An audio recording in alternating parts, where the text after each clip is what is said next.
जय शिवराय शेतकरी भावांनो, राज्यात ही सध्या जी अतिवृष्टी चालू आहे, कुठं गारपीट चालू आहे, कुठं विजा पडायल्यात, भयानक असं शेतकऱ्याचं नुकसान होलंय आणि याची दखल आता केंद्राचे कृषी मंत्री शिवराज सिंह चौहान यांनी घेतलेली आणि त्याबद्दलचं एक त्यांनी पत्रसुद्धा कृषी मंत्रालयाचं जी शासनाची वेबसाईट आहे त्याच्यावर ते पत्रसुद्धा टाकलेलं आहे।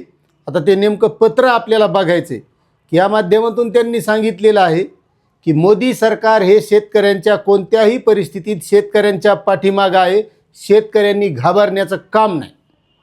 म्हणजे आता शेतकऱ्याला घाबरायची गरज नाही, कारण मोदी सरकार आपल्या पाठीमागे आहे। आतापर्यंत तुम्ही पाहिलं असेल शेतकऱ्यांना पीक विमा मिळालेला नाही। आता तुम्ही म्हणता पुन्हा वारंवार ते पीक विमा। आता ज्या गोष्टी भेटत नाहीत, ज्या गोष्टीची शेतकरी वाट पाहत आहेत, मग आपण त्यावरच बोलणार। त्याच्यामुळे तुम्हाला सांगतो की असे व्हिडिओ जास्तीत जास्त शेअर करत जा। म्हणजे जसं नुसतं कृषी मंत्रालय म्हणतात की शेतकऱ्यांच्या पाठीमागं सरकार आहे, नुसतं पाठीमागं आहे म्हणजे नेमकं काय आहे हे सगळं आपल्याला बघायचं। त्याच्यामुळे जास्तीत जास्त शेअर करा। शेतकऱ्याला महाडीबीटीचं अनुदान नाही, शेतकऱ्यांची अतिवृष्टी होती त्याचे लवकर पंचनामे होत नाहीत, मागची अतिवृष्टी झाली रब्बीचं अनुदान देऊ केलं होतं त्याचं अजून शेतकऱ्याला मिळालेलं नाही। मग नुसतं सरकार पाठीमागं असून काय करायचं? मग ही सरकार जी व्यवस्था आहे ही शेतकऱ्याला मदत करण्याकरता, शेतकरी अडीअडचणीत असताना त्याच्या अडीअडचणी सोडवण्याकरता आहे का नुसती पाठीमागे? याचा विचार आता शेतकऱ्याला करावा लागेल। आता ते तुम्हाला पत्र दाखवतो मी वाचून। केंद्रीय कृषी शेतकरी कल्याण आणि ग्रामीण विकास मंत्री शिवराज सिंह चौहान यांनी अनेक राज्यामध्ये झालेल्या अतिवृष्टी आणि गारपिटीची स्वतःहून दखल घेतली। त्यानंतर कृषी मंत्रालयाच्या अधिकाऱ्यांना अतिवृष्टी आणि गारपिटीमुळे झालेल्या पिकांच्या नुकसानीचा आढावा घेण्याचे निर्देश दिले आहेत। आढावा केव्हा घेतला जातो? शेतकऱ्याचे पंचनामे केव्हा होतात? अतिवृष्टी झाल्याच्या नंतर सगळं तिथं काहीच राहत नाही आणि मग त्यावेळेस त्याचे पंचनामे होतात आणि मग त्या शेतकऱ्याला नुकसान भरपाई वाटतं आपल्याला लय भेटन, कारण आपलं नुकसान झाले। पण जेव्हा पंचनामा होतो तेव्हा तिथं नुकसानच दिसत नाही, कारण अतिवृष्टी झाल्या काय नुकसानीचा पंचनामा होत नाही। शेतकऱ्याला ते रान नीट करावं लागतंय, पुन्हा पुढं काहीतरी त्या शेतामध्ये करावं लागत आहे आणि मग सगळं रान खाली असल्यावर पंचनामा केल्यावर तिथं काय नुकसान दिसणार आणि काय त्या शेतकऱ्याला नुकसान भरपाई मिळणार?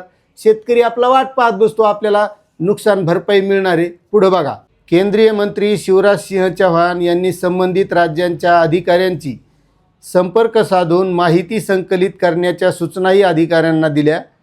चौहान यांनी शेतकरी बंधू आणि भगिनींना आश्वस्त केले की त्यांनी काळजी करू नये, संकट काळात मोदी सरकार शेतकऱ्यांच्या पाठीशी खंबीरपणे उभे आहे। आता मला एक सांगा, कोणतं संकट नाही बरं शेतकऱ्यावर? कारण शेती ही सगळ्याला माहिती आहे नैसर्गिक आहे। निसर्गानं चांगलं मदत दिली तर शेतकऱ्याला उत्पन्न होतंय आणि यामध्ये नुकसान होऊ नये म्हणून शेतकरी पीक विमा भरतेत, आपल्या पदरून पैसे भरतेत, मात्र तरी त्या शेतकऱ्याला त्या वेळेत तो पीक विमा मिळत नाही। आता तुम्हीच हिशोब लावा, गेल्या वर्षी ऑगस्ट सप्टेंबर या महिन्यामध्ये अतिवृष्टी झाली, शेतकऱ्याचं नुकसान झालंय। आता किती महिने झालेत पहा, August September October November December जानेवारी फेब्रुवारी मार्च आणि एप्रिल, 9वा महिना सुरू आहे, 9वा। मग इतके दिवस होऊन त्या शेतकऱ्याला पीक विमा मिळालेला नाही, काही शेतकऱ्याला रब्बीचं अनुदान मिळालेलं नाही, अतिवृष्टीची नुकसान भरपाई मिळालेली नाही, अजून शेतकरी वाट पाहलेत। मग 9 महिने जर तुम्ही काही देणार नसाल, पहिला सीझन गेला, दुसरा सीझन आला, म्हणजे तुम्हाला माहिती आहे की शेतकरी हा पुढचा सीझन आला की मागच्या सगळ्या गोष्टी विसरून जातो, पुन्हा पुढच्या याला कामाला लागतो आणि पुन्हा अशीच अतिवृष्टी येते, पुन्हा अशाच घोषणा होतात, सरकार पाठीशी आहे, काळजी करू नका, चिंता करू नका, आणि पुन्हा असेच दिवस निघून जातात, पुन्हा पुढचा सीझन येतो आणि याच्यामध्येच सगळं शेतकऱ्याचं असंच चाललेलं आहे। म्हणजे त्या शेतकऱ्याला जे नुकसान झालेले ती नुकसान भरपाई वेळेत मिळणं गरजेचं आहे, मात्र ती वेळेत दिल्या जात नाही, कारण त्याला माहिती आहे की आपले शेतकरी हे विसरभोळे आहेत, हे मागचं सपाट आणि पुढं पाठ असं काम करतात। ही मानसिकता लक्षात आल्यामुळं ते काहीच देऊ शकत नाहीत, नुसत्या देण्याच्या घोषणा होतात सरकार पाठीशी आहे पाठीशी आहे. आणि मग काहीतरी कालांतरानं कुठंतरी शेतकऱ्यानं काही गोष्टीत आंदोलन केलं तर तोकडी मोकडी आपली मदत दिल्या जाते. त्याच्यात ती कोणाला भेटती आणि कोणाला भेटत नाही याचा मेळ लागत नाही. गावातल्या 10-5 लोकायला भेटली, बाकीच्याला वाटतात त्याला आली, आपल्याला बी येईन आपल्याला बी येईन, तर असाच सीझन निघून जातो. पुन्हा पुढे आपले चालू आहे का नाही अशी परिस्थिती. मग ही बदलाव लागन. पुढं काय म्हणलेत पहा. चव्हाण गारपीट आणि अतिवृष्टीमुळे पिकांच्या झालेल्या नुकसानीच्या मुद्द्यावर संबंधित राज्याच्या कृषी मंत्र्यांशी आज चर्चा करणार आहेत. आता त्यानं चर्चा कृषी मंत्र्याशी केली काय आणि कोणाशीही केली काय.